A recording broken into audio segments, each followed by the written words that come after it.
नमस्कार, स्वागत है आपका मुनाफे की मंडी में, जहां हम आपको कमोडिटी मार्केट की तमाम बड़ी खबरें बताते हैं। साथ ही आपके लिए बेहतरीन ट्रेडिंग कॉल्स और हाजिर बाजार की खबरों के साथ देश भर के मंडियों का अपडेट भी हम आपके लिए लेकर आते हैं। आज सबसे पहले टॉप 10 खबरें देख लेते हैं। आज गोल्ड की बात करें तो यहाँ पर दबाव दिख रहा है। इंटरनेशनल मार्केट में भी दबाव है। कॉमेक्स पर $2000, 61,000 के आसपास एमसीएक्स पर सोना कारोबार कर रहा है। चांदी में भी गिरावट है। कल 1000 रुपये से ज़्यादा की तेजी दिखी थी, आज यहां पर कमजोरी है। आज से एफओएमसी की बैठक भी है, वहां बाजार की नजर रहेगी। ब्रेंट क्रूड का भाव $88, हल्की तेजी दिख रही है। एमसीएक्स क्रूड बेहद सपाट। नेचुरल गैस 277 रुपए के आसपास, कल भी तेज गिरावट दिखी थी, आज हल्की गिरावट है। और नाइमेक्स पर $3.25 के आसपास नेचुरल गैस का भाव है। कॉपर 705 के करीब है। चीन के कमजोर आंकड़ों से यहां पर सभी मेटल्स पर आज दबाव दिख रहा है। जीरा 45,000 तक फिसल चुका है, 2% से ज़्यादा की गिरावट आज दिख रही है। हल्दी 13,500 के आसपास है, यहाँ पर भी दबाव है। और धनिया बैदा 7,200 के आसपास है, यहाँ भी 1% से ज़्यादा की गिरावट दिख रही है। ग्वारगम और ग्वारसीड इन दोनों काउंटर में भी कमजोरी है। 1.5% से 2% तक की गिरावट ग्वारगम में और 1.5% के आसपास की गिरावट ग्वारसीड में भी दिख रही हैं। चलिए, हमारे साथ आज 4 मेहमान होंगे। भाविक पटेल हैं, सीनियर रिसर्च एनालिस्ट हैं ट्रेडबुल सिक्योरिटीज से। दिव्या गगलानी हैं, रिसर्च एनालिस्ट हैं एक्सिस सिक्योरिटीज से। और अजय केडिया हैं, एमडी हैं और रिसर्च हेड हैं केडिया कमोडिटीज से। और साथ ही आगे हमारे साथ भरत दसानी होंगे, मसाला ब्रोकर हैं, उनसे बात होगी। डायरेक्टर भी हैं कृष्णा कैनवेसिंग के, उनसे हम जीरे पर बात करेंगे कि जीरे को लेकर ग्राउंड की स्थिति क्या है, किस तरह की डिमांड आ रही है। सबसे पहले बात गोल्ड की कर लेते हैं, क्योंकि आज एफओएमसी की बैठक भी शुरू हो रही है। केडिया जी, क्या सलाह देंगे इस बैठक से पहले? हालांकि फैसला कल आना है, इन 2 दिनों में किस तरह से ट्रेडर्स को प्लान करना चाहिए? Very good morning Vishnu ji. सबसे पहले अगर हम गोल्ड के आउटलुक की बात करें तो देखिए, बाकी इवेंट अपनी जगह पे है, बट सबसे ज्यादा इंपॉर्टेंट जो है वो है युद्ध।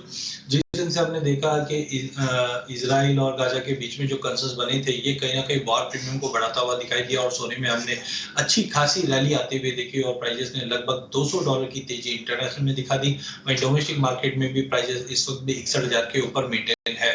तो अनलेस एंड अनटिल वॉर खत्म नहीं होती है, आई थिंक कहीं ना कहीं अनसर्टेनिटी बनी हुई है। नो डाउट आज शाम से जो बैठक है तो यूएस फेड में ये तो कंफर्म है कि कोई रेट हाइक इमीडिएट तो होगा नहीं, बट आगे जाके टोन कैसा रहेगा ये काफी इंपॉर्टेंट है। इसके लिए कल भी हमने देखा था मार्केट एक सीमित दायरे में ट्रेड करता हुआ दिखाई दिया गैप अप ओपनिंग के बाद। सिमिलरली आज भी अगर आप मॉर्निंग से देखेंगे तो मार्केट एक सीमित दायरे में ट्रेड करता हुआ दिखाई दे रहा है। तो कुल मिलाकर मुझे लगता है फेड की अपडेट से पहले मार्केट एक सीमित दायरे में ही ट्रेड करेगा। तेजी इसलिए बनी हुई है क्योंकि अभी भी हम देख रहे हैं कि इजराइल को लेकर कोई ना कोई statements continue back to back आ रहे हैं। तो टेक्निकली करेक्शन जरूर ड्यू है, जब तक वॉर कंप्लीट नहीं होता है मार्केट में एक स्टेबिलिटी भी बन सकती है। तो मुझे लगता है कि आज पूरे दिन 61,100 से लेकर 61,400 के बीच में ही मार्केट मूव करेगा। तो 61,100 के करीब लेके चलिए, 60,900 का छोटा स्टॉप लॉस रखिए, 61,400 तक का टारगेट रहेगा। बट टेक्निकली एक करेक्शन भी ड्यू है, तो पोजीशन को पार बार में प्रॉफिट बुक करते हुए एग्जिट कीजिए। तो ये सलाह गोल्ड के लेकर। और चांदी को लेकर केडिया जी क्या लग रहा है, चांदी की चाल किस तरह की रहेगी 2 दिन? देखिए, हमने जिस ढंग से वॉर प्रीमियम के चलते गोल्ड में बढ़ोतरी देखी, चांदी को भी उसका बेनिफिट मिला। हमने देखा 2350 के ऊपर प्राइस जाता जरूर है इंटरनेशनल में, बट सस्टेन नहीं कर पा रहे हैं। नो डाउट आज मॉर्निंग में जो चाइना से नंबर्स आए हैं वो काफी खराब आए हैं। नो डाउट 8 दिन की जो छुट्टी थी उसकी वजह से पहली बार हमने मैन्युफैक्चरिंग पीएमआई के नंबर 50 के नीचे आते हुए देखे हैं। तो उसका एक थोड़ा बहुत हमने डेंट प्राइजेस में देख रहे हैं, क्योंकि मल्टीपल ऑफ टाइम 73 500 के ऊपर भी सस्टेन नहीं कर पा रहा है। तो एक छोटा करेक्शन मिल सकता है। वैसे फेड की मीट से पहले मार्केट दायरे में ही रहेगा, तो 72,000 तक का सपोर्ट चांदी को मिल सकता है। ऊपर में 72,800 से 73,200 का एक रेजिस्टेंट रहेगा। हजार के लेवल पे खरीदने की सलाह है। 73,200 के टारगेट के लिए 71,200 का स्टॉप लॉस यहां पर लगा ले। दिव्या, गोल्ड और सिल्वर में आपकी कॉल क्या होगी आज?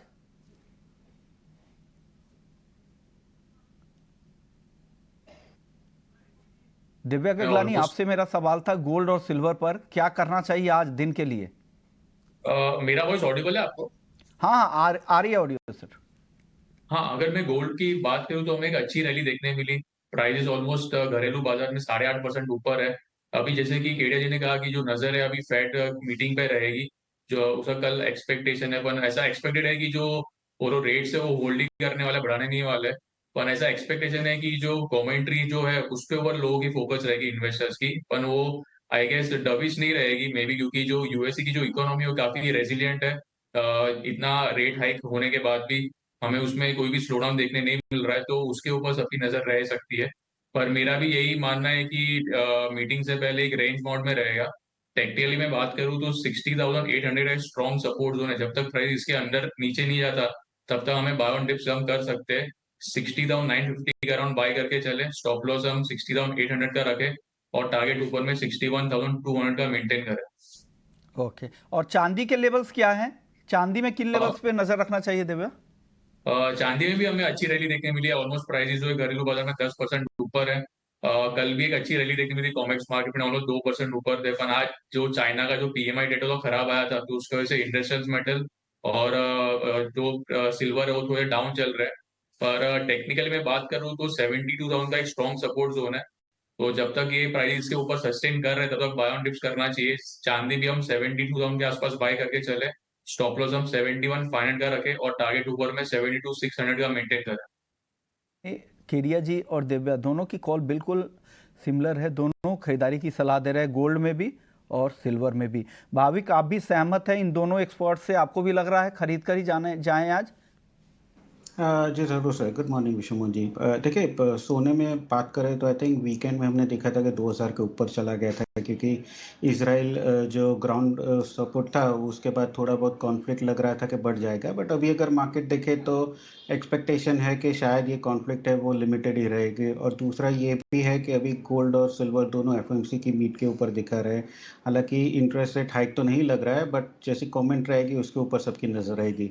और हमने देखा कि 2 दिन $2000 के बाद एक सीमित दायरे में रेंज बाउंड ही ट्रेड कर रहा है। तो मुझे लग रहा है कि आज के दिन भी आई थिंक बहुत रेंज बाउंड ट्रेड ही रहेगा। बट गोल्ड और सिल्वर में गोल्ड मुझे ज़्यादा बेहतर लगा है चांदी के कंपेरेटिवली, क्योंकि चांदी में 2350 के ऊपर सस्टेन नहीं कर पा रहा है। और आज जो चाइना का डेटा है उसमें भी कहीं ना कहीं थोड़ी वीकनेस आएगी। तो मेरा आज का गोल्ड का ही कॉल रहेगा कि जहाँ पे दिसंबर कॉन्ट्रैक्ट थोड़ा बहुत डिप मिलता है 61,100 पे, तो बाय कर सकते हैं 61,400 के टारगेट के लिए।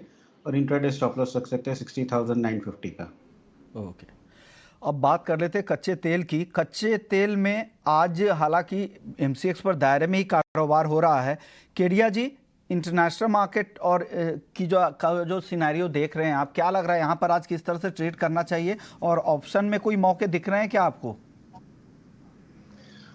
बिल्कुल विश्वनाथ जी, अगर हम कच्चे तेल की बात करें तो जैसे ही हम कोई भी जियोपॉलिटिकल टेंशन खास करके अगर मिडिल ईस्ट से उठता हुआ देखते हैं तो कच्चे तेल में इम्पैक्ट आता है।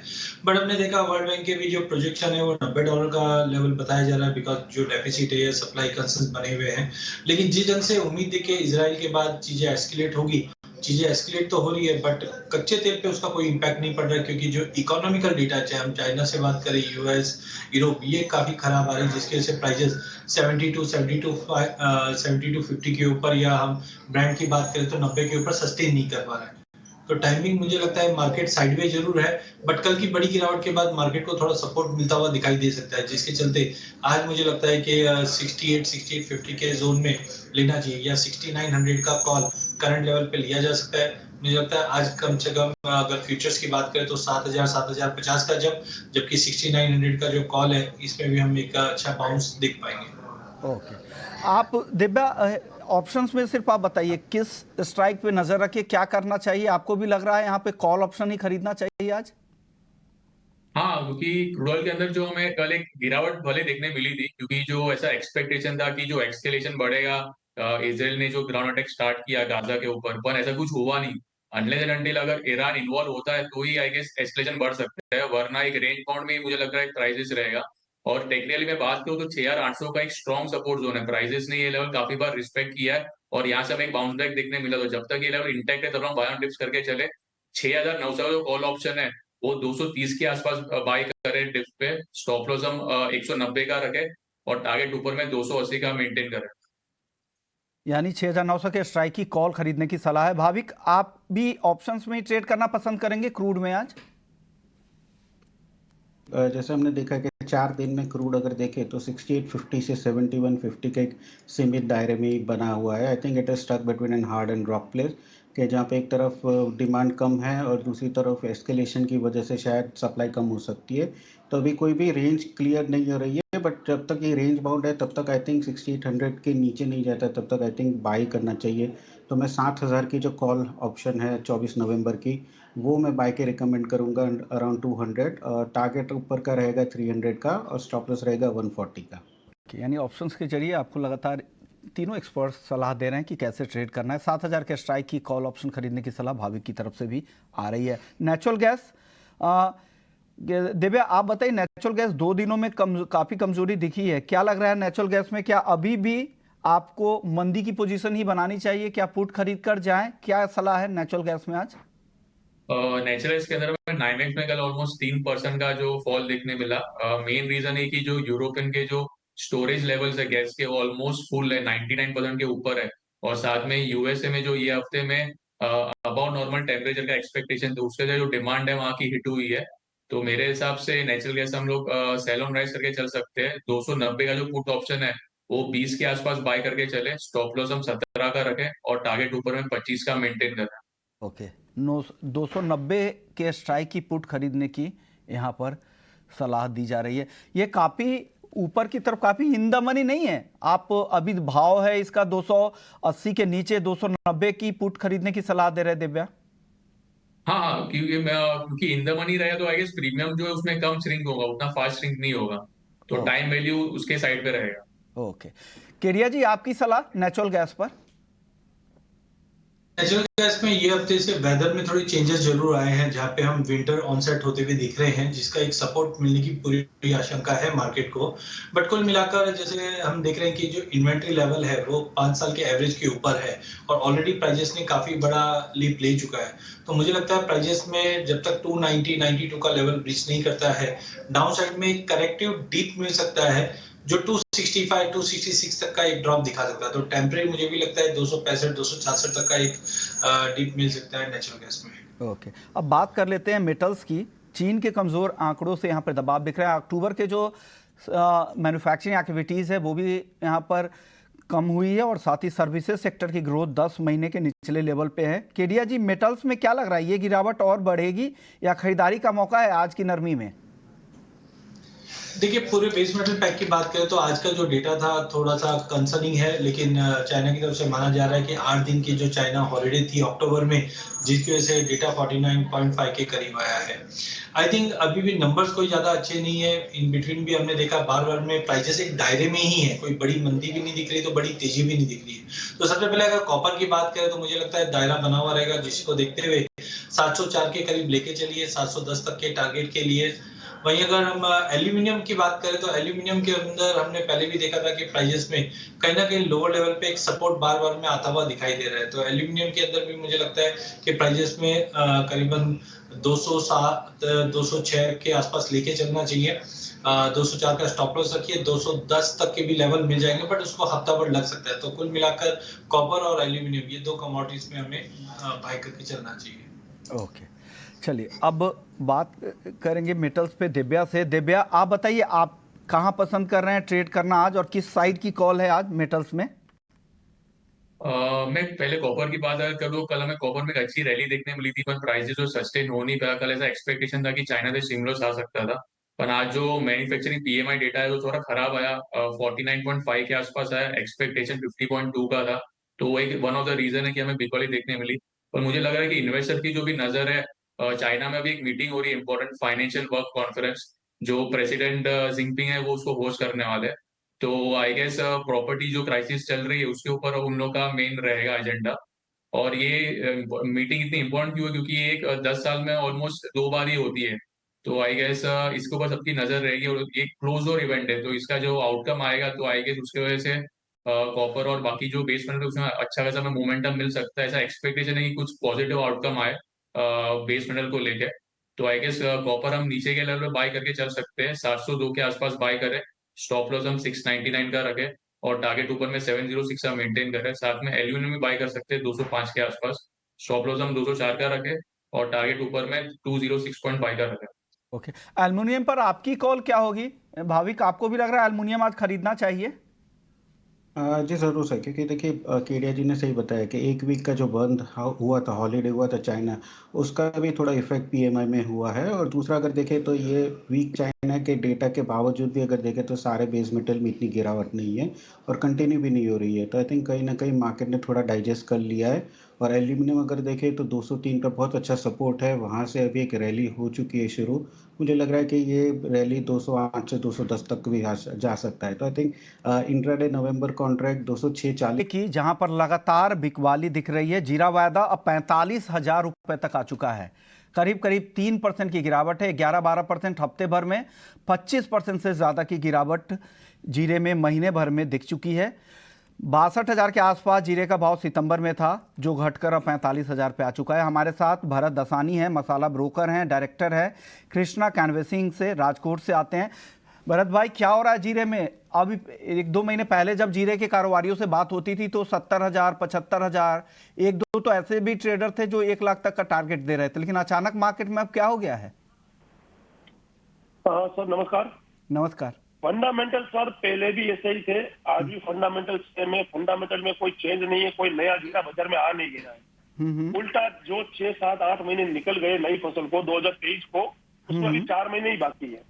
ओके। तो फंडामेंटल में कोई चेंजेस नहीं है सर। ओके, तो क्या हुआ? क्या मांग इतनी ज्यादा कम है कि दाम इतने तेजी से गिर रहे हैं? सर सेलर बाजार पे इतना अभी है कि रोज बाजार को नेगेटिव कर रहा है। नेगेटिव करते डिमांड रुक रही है। पब्लिक आज लेती है, कल 10 रुपया माइनस, आज लेती है, कल 20 रुपया माइनस, यानी इसने रोज बाजार को घटा के पब्लिक को पैनिक में डाल दिया है। ओके। अभी फ्राइडे को बाजार नीचे भाव से 2-5 रुपया प्लस आया था वायदा। इधर ही सैटरडे बाजार, हाजिर बाजार 10 रुपए किलो ऊपर, 15 रुपए किलो ऊपर, कोई क्वालिटी में 20 रुपए किलो ऊपर। तो सबको माल लेना था क्योंकि डिमांड इज देयर, डिमांड बनी हुई है, एक्सपोर्ट भी डिमांड है, क्योंकि वर्ल्ड में सबसे सस्ता भाव भी इंडिया का है, सबसे सस्ता भाव। ओके, तो क्या उम्मीद कर रहे हैं भरत भाई, क्या लग रहा है आपको इस भाव पे क्या डिमांड वापस से लौटेगी? एक्सपोर्ट की डिमांड करे, जो सीरिया से आप लोग कह रहे थे कि वहां के और तुर्की की डिमांड थी, क्या भारत से डिमांड बढ़ेगी क्या जीरे की? 100% सर। आगे रमजान है, जिस तरह से अभी नई फसल का सोइंग भी नहीं हुआ है, ये एक बड़ा फैक्टर काम करेगा आगे जीरे के लिए। क्योंकि पहले ऐसा लग रहा था कि दुगने भाव की वजह से फसल सोइंग जल्दी होगी, फसल जनवरी एंड में आएगी। बट आज का जो सिनेरियो है, आज का जो वेदर है, इस हिसाब से फसल फरवरी एंड मार्च फर्स्ट वीक के पहले बड़ा कोई न्यू अराइवल हो जाए वो दिख नहीं रहा है। और आगे रमजान है 10 मार्च की, तो तब तक टोटल पुराना माल जाएगा। और एज ऑफ नाउ जो देख रहे हैं कि जो अभी अपने पास जो करंट स्टॉक अवेलेबिलिटी है और सामने डिमांड है, वो दोनों मैच हो रही है, यानी डिमांड के सामने खपत। ओके, तो यानी ये भाव का जीरा कोई टूटना नहीं चाहिए। ये बाजार को ओवर पैनिक कोई कर रहा है सर, ऐसा लग रहा है कि कोई बाजार को ओवर पैनिक कर रहा है। पब्लिक माल लेने जाते ही पब्लिक को इतना परेशान कर रहा है ये वायदे वाला, जो भी है पता नहीं है, बट ये कोई ओवर सेलिंग कर रहा है बाजार में, ऐसा दिख रहा है सर। ओके, क्या हाजिर में भी यही स्थिति है? क्या हाजिर में भी इस तरह की गिरावट है या हाजिर में उस तरह की गिरावट नहीं दिख रही है जीरे में, भरत भाई? यस सर, अभी तो गिरावट है सर, क्योंकि बाजार को जिस तरह से तोड़ा है तो हाजिर में भी सब पैनिक है सर। क्योंकि जो भी भाव से माल लेते, 600 का वायदा 70 हुआ, 570, तो पब्लिक को लगा यहाँ पर रुकेगा, तो भी तोड़ दिया। 540 आया, पब्लिक को बोल लगेगा यहाँ रुकेगा, वहां पर भी तोड़ दिया। यानी हर एक भाव से बाजार को तोड़ रहा है और पब्लिक को पैनिक में डाल रहा है। ओके, तो हाजिर मंडियों में भी पैनिक का माहौल है सर। ओके भरत भाई, अब आखिरी सवाल आपसे होगा। 45,000 के आसपास जीरा है, क्या नीचे 40 या पहले 50 आपको दिख रहा है यहाँ से? सॉरी, या तो पहले 440, पहले 40,000 आता आपको दिख रहा है जीरा, या 50,000 जाएगा? सर पहले 50,000 आना चाहिए। मुझे 4,000 रुपए जीरा है, दिख नहीं रहा है। 400 रुपए किलो हो मुझे नहीं दिख रहा है। ओके, शुक्रिया भरत भाई, आपने वक्त निकाला। क्या स्थिति है ग्राउंड की आपने बता दिया। केडिया जी, अब आप बताइए क्या लग रहा है आपको, टेक्निकल चार्ट के जरिए भी और फंडामेंटल चार्ट के जरिए? छोटे छोटे जवाब दीजिए, बाकी सवाल भी आपसे लेने हैं। तो जीरा पे बताइए सर 30 सेकंड में। जीरे में बिल्कुल हम देखें टेक्निकली सीवियरली ओवरसोल्ड, जैसे भरत भाई ने भी कहा है कि एक्सपोर्ट डिमांड में इस बार हमारे पास रहेगा, जो कैरी ओवर स्टॉक है काफी लिमिटेड है। सोइंग का एरिया जरूर बढ़ेगा, बट माल हमको मार्च से पहले नहीं आएगा। तो मुझे लगता है कि ये जो 45,000 का आज का लो है, ये काफी बेहतरीन लेने के लिए। खाली जो वॉर कंडीशन की अनसर्टेनिटी पूरे एग्री, इक्विटी, कमोडिटी सभी पे पड़ा है, उसी के चलते हमने ये फॉल देखा है। अदरवाइज ये भाव काफी अट्रैक्टिव है। तो मुझे भी लगता है 48,500 से 50,000 का लेवल आपको दिवाली से पहले एक बार वापस बाउंस करता हुआ दिखाई देता है। क्या करें? आज यहां पर भी दबाव दिख रहा है। केडिया जी, खरीदे या बेचे? 10 सेकंड में बता दीजिए। मुझे लगता है कि आज फर्स्ट हाफ में गिरावट रह सकती है, बट 11,200 के आसपास गम में सपोर्ट मिलना चाहिए और 5720 तक सीट में भी सपोर्ट मिलना चाहिए। सर मैं सॉरी माफ कीजिएगा केडिया जी, मिसकम्युनिकेट हुआ होगा। हल्दी की मैं बात कर रहा था, हल्दी में क्या करना चाहिए, हल्दी में क्या कॉल दे रहे हैं आप? हल्दी में मुझे लगता है कि बेस बन चुका है, थोड़ा बहुत पुल बैक मिलता भी है तो 13,200 के आसपास मुझे लगता है बाइंग करके चलना चाहिए। वापस प्राइस 13,800 मिल जाएगा। ओवरऑल बाइंग करके चलिए। करेक्ट कर लीजिएगा, स्क्रीन पे सेल कॉल है, ये बाई कॉल है एक्चुअली। 13,800 के टारगेट के लिए खरीदना है, 13,200 के लेवल पे 12,800 का स्टॉप लॉस लगा है। ग्वारसिट ग्वारगम की कॉल बता दीजिए केडिया जी। गवारशील गवारगम में भी पैनिक हम देख रहे हैं, बट 5720 तक का लेवल मुझे लगता है कि एक पुल बैक में दिखा सकता है और गम में भी थोड़ा बहुत प्रेशर है आज मार्केट में, तो फर्स्ट हाफ में करीबन 11,200 तक के लेवल एक बार टेम्पररी दिखा सकता है। तो ये भी हुए ग्वारसिट और ग्वारगम को लेकर। अब भाविक आप बताइए कैस्टर में क्या करना चाहिए, आज क्या कॉल है कैस्टर को लेकर? जी कैस्टर में बिकवाली करनी चाहिए 5930 के करीब, 5890 के टारगेट के लिए, और स्टॉप लॉस रहेगा 5960 का। शुक्रिया भाविक आपका, केडिया जी आपका, दिव्या आपका, आप लोगों ने वक्त निकाला और बताया, तमाम कॉल्स भी दिए, फंडामेंटल्स पे भी चर्चा की। मुनाफे की मंडी में इतना ही। ब्रेक।